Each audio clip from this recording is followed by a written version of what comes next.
আজ ৮০০ কোটি টাকা সহ গ্রেফতার হয় ডক্টর ইউনূস। দেশের প্রতিটা জনগণ অবাক হয়। দেশ ছেড়ে পালাতে গিয়ে সীমান্তে ৮০০ কোটি টাকা সহ গ্রেফতার ইউনূস। দর্শক দেখতে পাচ্ছেন ডক্টর ইউনূসকে গ্রেফতার করে নিয়ে এসেছে পুলিশ এবং দেশ তুলপার এই মুহূর্তে। এদিকে আজ ডক্টর ইউনূস গ্রেফতার হয় পুলিশের হাতে। দেশ থেকে পালিয়ে যাওয়ার সময় ৮০০ কোটি টাকা সহ তাকে আটক করা হয়েছে। এই নিয়ে দেশের জনগণ অবাক হয়। বিএনপি জামাত অ্যাকশনে আছে। খেলা যে চলছে কোন লেভেলে, বাংলাদেশে এই প্রথম এইরকম কৌশল বাংলাদেশের মাটিতে এর আগে কেউ দেখে নাই। আপনাকে স্যালুট। প্রথমে রাজনীতিতে তোলপাড় সৃষ্টিকারী এক বিরল ইতিহাস সৃষ্টি করতে যাচ্ছেন ডাক্তার শফিকুর রহমান এমপি। 21শে ফেব্রুয়ারি কি করতে যাচ্ছে? বরং 85 বছরের ইতিহাসে জামাত আরেক নতুন অধ্যায়ে প্রবেশ করতে যাচ্ছে। খেলা চলছে কোন লেভেলে? জনরোষ থেকে বাঁচতে তদারকি সরকারের অর্থাৎ ইউনূস সরকারের 13 জন উপদেষ্টাকে নিরাপদে দেশ ছেড়ে পালানোর সুযোগ করে দিতে তারেক রহমানের কাছে নাকি আর্জি জানিয়েছেন খোদ মোহাম্মদ ইউনূস। চলতি সপ্তাহের মধ্যেই ওই উপদেষ্টারা দেশ ছেড়ে চলে যাবেন বলে জানিয়েছেন ইউনূস। 85 বছরের এক আন্তর্জাতিক খ্যাতিসম্পন্ন বৃদ্ধ মানুষ, বিপ্লবীদের ডাকে সাড়া দিয়ে যিনি এক চরম ক্রান্তি লগ্নে এই দেশের হাল ধরেছিলেন। 16 মাস ধরে একা লড়াই করলেন লুটেরা আর মির্জাফরদের বিরুদ্ধে। অথচ ইতিহাসে প্রথমবারের মতো সম্পূর্ণ বিনা রক্তপাতে ক্ষমতা হস্তান্তর করে যখন তিনি বিদায় নিলেন, তখন তার পাশে কেউ ছিল না। হ্যাঁ, এই মুহূর্তে ডক্টর ইউনূসের পাশে কেউ নেই। ডক্টর ইউনূস কঠিন একটি বিপদের মুখে পড়েছেন আজকে। দর্শক শ্রোতা, ডক্টর ইউনূস দেশ থেকে পালিয়ে যাওয়ার সময় অনেক ঘটনা ঘটে। আপনারা জানেন, যখন তারেক রহমান ক্ষমতায় বসেন তখন থেকেই সন্দেহ করছিল সবাই ডক্টর ইউনূস যে কোনো সময় দেশ ছাড়বেন, এবং তার বিরুদ্ধে অনেক ষড়যন্ত্র এবং তার অনেক কুকর্ম সবাই সামনে তুলছিল যে ডক্টর ইউনূস নাকি দেশ চালাতে পারছিলেন না এবং দেশের মধ্যে কোটি কোটি টাকা ঋণ করে গিয়েছেন। আজকে দেখতে পারি তিনি বিপদের মুখে পড়েন এবং দেশে নতুন পরিস্থিতি তৈরি হয়। আপনারা সম্পূর্ণ ভিডিও দেখবেন, ডক্টর ইউনূসের অবস্থা এবং দেশের অবস্থা সবকিছু দেখতে পারবেন এই একটি ভিডিওতে। তারেক রহমানকে প্রধানমন্ত্রী বানিয়ে দেশ ছেড়ে পালাতে গিয়ে সীমান্তে ৮০০ কোটি টাকা সহ গ্রেফতার ইউনূস। অন্তর্বর্তীকালীন সরকারের প্রধান উপদেষ্টা এবং নোবেল বিজয়ী অর্থনীতিবিদ ডক্টর মোহাম্মদ ইউনূসকে ভারতীয় সীমান্তের কাছে গ্রেফতার করা হয়েছে। তার সঙ্গে উদ্ধার করা হয়েছে প্রায় ৮০০ কোটি টাকার নগদ, সোনা, দামি মালামাল এবং বিদেশি মুদ্রা। অভিযোগ উঠেছে তিনি বিএনপি চেয়ারম্যান তারেক রহমানকে প্রধানমন্ত্রী বানিয়ে দিয়ে নিজে দেশ ছেড়ে পালানোর চেষ্টা করছিলেন। এই ঘটনায় দেশজুড়ে তোলপাড় সৃষ্টি হয়েছে। রাত 11:45 বেনাপোল পেট্রাপোল সীমান্তের কাছে 0 পয়েন্টের নিকটবর্তী একটি গোপন রাস্তায় বিজিবি ও র্যাবের যৌথ অভিযানে ডক্টর ইউনূসকে আটক করা হয়। তার সঙ্গে ছিলেন তার ঘনিষ্ঠ কয়েকজন সহযোগী এবং একটি বিলাসবহুল এসইউভি গাড়ি। গাড়ির ভেতর থেকে উদ্ধার হয়েছে 520 কোটি টাকার নগদ বাংলাদেশি মুদ্রা, 180 কোটি টাকা সমমূল্যের বিদেশি মুদ্রা এবং প্রায় 100 কোটি টাকার সোনার বার ও অলংকার। সব মিলিয়ে মোট ৮০০ কোটি টাকারও বেশি সম্পদ। সূত্র জানিয়েছে, ডক্টর ইউনূস গত কয়েক সপ্তাহ ধরে গোপনে তারেক রহমানের সঙ্গে যোগাযোগ রেখে আসছিলেন। নির্বাচনের পর তারেক রহমানকে প্রধানমন্ত্রী হিসেবে ক্ষমতা হস্তান্তরের বিনিময়ে তিনি নিজের জন্য নিরাপদ পথ তৈরি করছিলেন। কিন্তু গোয়েন্দা সংস্থার কাছে খবর পৌঁছানো মাত্রই অভিযান চালানো হয়। আমরা গোপন সূত্রে জানতে পারি যে একটি উচ্চ পদস্থ ব্যক্তি বিপুল পরিমাণ অর্থ নিয়ে সীমান্ত পাড়ি দিতে চাইছেন। রাত 10টার দিকে আমরা অবস্থান নিই। গাড়ি থামানোর পর দেখি ভেতরে ডক্টর ইউনূস নিচে বসে আছেন। তিনি প্রথমে পরিচয় গোপন করার চেষ্টা করেন, কিন্তু পরে স্বীকার করেন। এদিকে রাজনৈতিক মহলে এই ঘটনা নিয়ে তীব্র প্রতিক্রিয়া দেখা দিয়েছে। বিএনপির একজন নেতা নাম প্রকাশ না করে বলেছেন, ডক্টর ইউনূসের এই পদক্ষেপ তারেক রহমানকে ক্ষমতায় বসানোর জন্যই ছিল। তিনি জানতেন যে তার বিরুদ্ধে দুর্নীতির মামলা আসছে, তাই পালানোর পথ বেছে নিয়েছেন। আওয়ামী লীগের এক নেতা বলেছেন, এটা প্রমাণ করে যে অন্তর্বর্তী সরকারের অধীনে কিভাবে দেশের সম্পদ লুটপাট হয়েছে। ৮০০ কোটি টাকা একজন ব্যক্তির কাছে, এটা জাতির সঙ্গে বিশ্বাসঘাতকতা। ডক্টর ইউনূসকে প্রথমে বেনাপোল থানায় নেওয়া হয়, পরে তাকে ঢাকায় নিয়ে আসা হচ্ছে। তার বিরুদ্ধে অর্থ পাচার, রাষ্ট্রদ্রোহিতা এবং জনগণের সম্পদ লুটের অভিযোগ আনা হয়েছে। সূত্র বলছে, তার পাসপোর্টে একাধিক বিদেশি ভিসা ছিল এবং একটি প্রাইভেট জেটও প্রস্তুত ছিল কলকাতার দিকে যাওয়ার জন্য। এই ঘটনার পর তারেক রহমান একটি ভিডিও বার্তা দিয়েছেন। তিনি বলেছেন, আমি কোনো অবৈধ চুক্তিতে জড়িত নই। যদি ডক্টর ইউনূসের কোনো পরিকল্পনা থেকে থাকে তা তার ব্যক্তিগত। আমি জনগণের ভোটে নির্বাচিত হয়ে দেশের সেবা করতে চাই। দেশের অর্থনৈতিক বিশেষজ্ঞরা বলছেন এই 800 কোটি টাকা সম্ভবত বিভিন্ন প্রকল্পের নামে বরাদ্দকৃত অর্থ থেকে সরানো হয়েছে। গত কয়েক মাসে অন্তর্বর্তী সরকারের অধীনে বেশ কয়েকটি বড় চুক্তি হয়েছে, যার মধ্যে অনেকগুলোর বিস্তারিত তথ্য জনসমক্ষে আসেনি। সীমান্ত এলাকায় এখনো উত্তেজনা রয়েছে। স্থানীয়রা বলছেন গত কয়েকদিন ধরে বিলাসবহুল গাড়ি ও লোকজনের আনাগোনা দেখা যাচ্ছিল। এখন প্রশ্ন উঠেছে, আর কারা কারা এই পালানোর পরিকল্পনায় জড়িত ছিলেন? দুদক ও গোয়েন্দা সংস্থা তদন্ত শুরু করেছে। 85 বছরের এক আন্তর্জাতিক খ্যাতিসম্পন্ন বৃদ্ধ মানুষ, বিপ্লবীদের ডাকে সাড়া দিয়ে যিনি এক চরম ক্রান্তি লগ্নে এই দেশের হাল ধরেছিলেন। 16 মাস ধরে একা লড়াই করলেন লুটেরা আর মির্জাফরদের বিরুদ্ধে। অথচ ইতিহাসে প্রথমবারের মতো সম্পূর্ণ বিনা রক্তপাতে ক্ষমতা হস্তান্তর করে যখন তিনি বিদায় নিলেন, তখন তার পাশে কেউ ছিল না। এমনকি নিজের লাগেজটাও তাকে একা টানতে হয়েছে। এই দেশ কি তবে সত্যি গুণী মানুষের কদর করতে জানে না, নাকি ক্ষমতা আর রাজনীতির নোংরা খেলায় অত্যন্ত সুকৌশলে বলি হতে হলো ডক্টর মোহাম্মদ ইউনূসকে? আজকের ভিডিওতে আমরা ব্যবচ্ছেদ করব ডক্টর ইউনূসের সেই 16 মাসের শাসনকাল, তার আকাশচুম্বী সাফল্য এবং পর্দার আড়ালে থাকা সেই সব ঘৃণ্য ষড়যন্ত্রের গল্প, যা তাকে থামিয়ে দিতে বাধ্য করেছে। ডক্টর ইউনূসের বিদায় বেলার এই দৃশ্যটি সাধারণ কোনো ফুটেজ নয়, এটি বাংলাদেশের ইতিহাসের এক করুণ প্রতিচ্ছবি। ভিডিওতে দেখা যাচ্ছে তিনি যখন বিদায় নিচ্ছেন তখন তার লাগেজটা ধরার মতেও কেউ নেই। তিনি এই দেশেরই সন্তান, অথচ তাকে বিদায় নিতে হলো যেন তিনি এই দেশের কেউ নন। ইতিহাস কি বারবার এভাবেই ফিরে আসে? যে দেশে গুণীজনের কদর নেই, সে দেশে কি আসলেই গুণী জন্মায়, নাকি আমরাই বারবার আমাদের রত্নদের চিনতে ভুল করি আর লুটেরা চোরদের মাথায় তুলে নাচি? জুলাই অভ্যুত্থানের পর যখন তিনি দায়িত্ব নিলেন তখন চারদিকে শুধুই বিশৃঙ্খলা।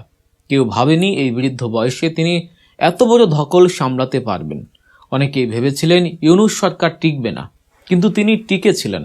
শুধু টিকেই ছিলেন না, দেখিয়ে দিয়েছিলেন কিভাবে মেরুদণ্ড সোজা করে দেশ চালাতে হয়। বিদায় লগ্নে আজ অনেকেই হয়তো চিৎকার করে বলছেন ইউনূস সরকার ব্যর্থ, কিন্তু আসলে কি তাই? নাকি এই ব্যর্থতার বুলি আওড়ানোটা সেই সব লুটেরা আর মির্জাফরদের শিখিয়ে দেয়া বলি, যারা চায় না বাংলাদেশ মাথা উঁচু করে দাঁড়াক? আমরা যদি একটু পেছনে ফিরে তাকাই তবে দেখব এই 16 মাসে তিনি কি কি অলৌকিক কাজ করে দেখিয়েছেন। দ্রব্যমূল্যের আগুনের কথা মনে আছে? গত 16 বছর ধরে আমরা দেখেছি বাজার মানেই সিন্ডিকেট, বাজার মানেই সাধারণ মানুষের পকেটে ডাকাতি। কিন্তু ইউনূস সরকারের আমলে আমরা কি দেখলাম? যে ডিম কিনতে গিয়ে মানুষকে 15 টাকা গুনতে হতো, সেই ডিমের দাম নেমে এসেছিল 9 টাকায়। বিশ্বাস হয়? মাত্র 6 মাসের ব্যবধানে তিনি নিত্য পণ্যের বাজারে যে লাগাম পরিয়েছিলেন তা গত 54 বছরে কোনো সরকার পারেনি। কথা বলছিলাম দ্রব্যমূল্য নিয়ে। রমজান মাস এলে যেখানে বাংলাদেশে জিনিসের দাম দ্বিগুণ বা 3 গুণ হওয়াটা রেওয়াজে পরিণত হয়েছিল, সেখানে ইউনূস সরকারের আমলে গত রোজায় আমরা দেখেছি এক অদ্ভুত স্বস্তি।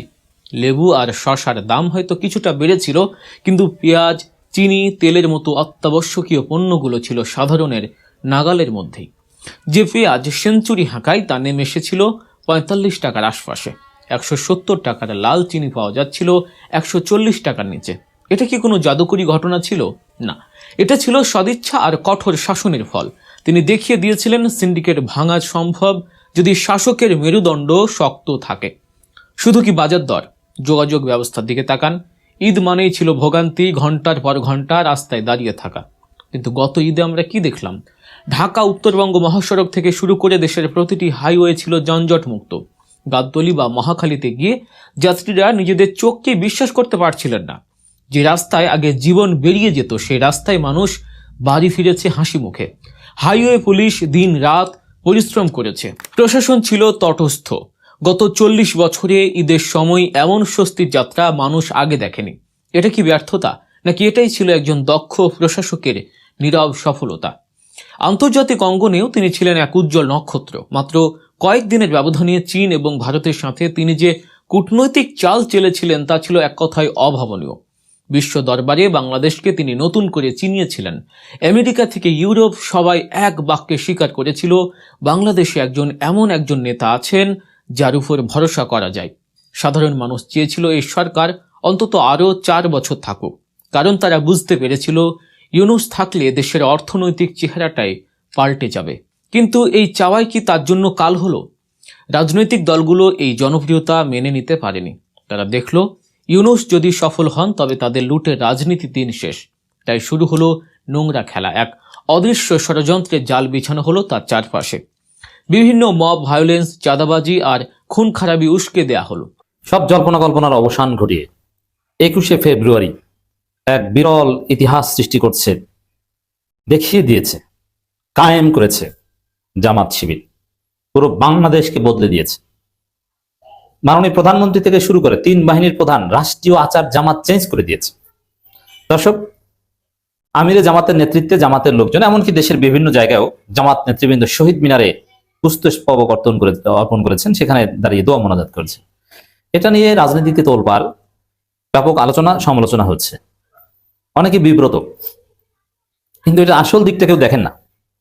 অনেকে বলেন যে জামাত বদলে গেছে। না, জামাত বদলে যায়নি, জামাত বাংলাদেশকে বদলে দিয়েছে। বাংলাদেশে কোনোদিন দেখেছেন শহীদ মিনারে দাঁড়িয়ে মাননীয় প্রধানমন্ত্রী, 3 বাহিনী প্রধান হাত তুলে দোয়া করে? এই দৃশ্য কোনোদিন কল্পনা করেছেন?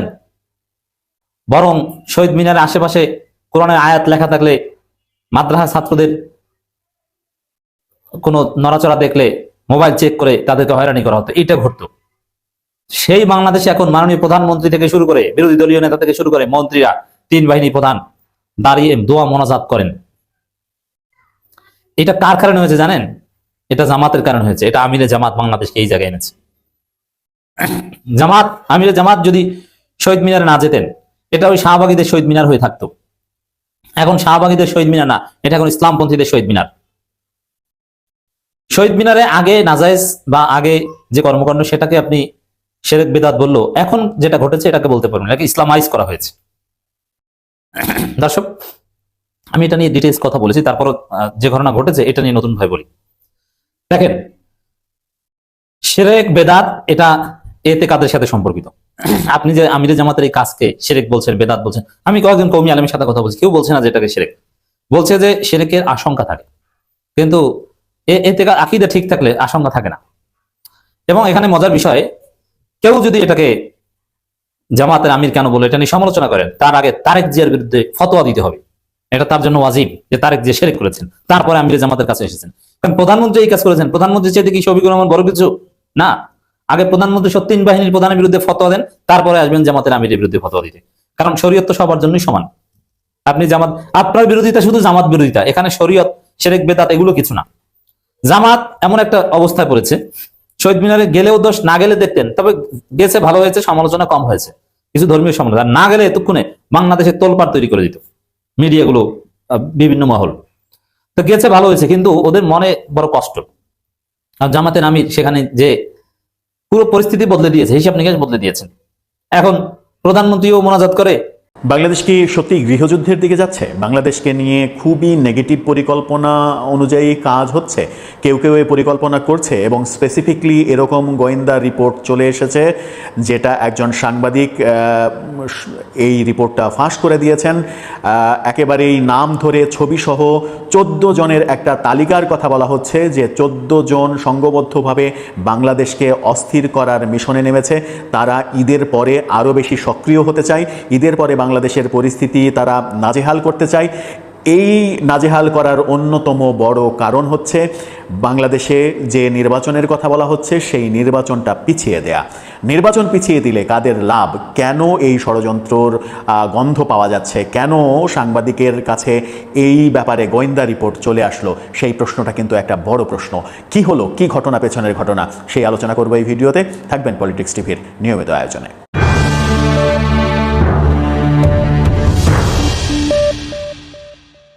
দর্শক, পলিটিক্স টিভির নিয়মিত ভিডিওগুলো এখন থেকে স্পন্সর করছে প্রজাপতি.tv, নতুন ওটিটি প্ল্যাটফর্ম। আপনারা চাইলে ইউটিউবে, ফেসবুকে, ইনস্টাগ্রামে, টিকটকে দেখে নিতে পারেন। ডেসক্রিপশন বক্সে লিঙ্ক দেওয়া আছে, সেখান থেকেও দেখে নিতে পারেন। প্রজাপতি.tv আগামী ঈদে 8 দিনব্যাপী বিশেষ আয়োজন করছে। তাদের চমকপ্রদ সেই বিনোদন দেখার জন্য এখনই সাবস্ক্রাইব করে তাদের সঙ্গে থাকতে পারেন। চলে যাই মূল ভিডিওতে। বলা হচ্ছে বাংলাদেশকে নিয়ে, বাংলাদেশকে অস্থির করার একটা মাস্টার প্ল্যান তৈরি হয়েছে এবং সেটা তৈরির পেছনে 14 জন মানুষ কাজ করছেন। এই 14 জন কারা? আমি নিজেও জানি না এই 14 জন কারা। সাংবাদিক জিল্লুর রহমান তার একটি ভিডিওতে এই তথ্য ফাঁস করেছেন।